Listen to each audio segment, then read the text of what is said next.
Tapos may tumatawag. Ito na naman si Popot. Potpot, tika! Potpot, bukas yan, halika! Yari na naman ako nito.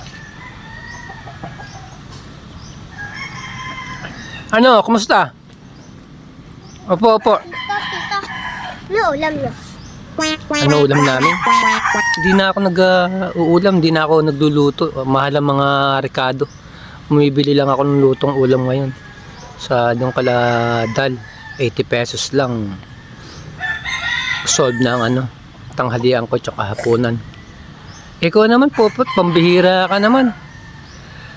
Ang huling punta mo rito, nung Pasko pa. Anong petsa niya?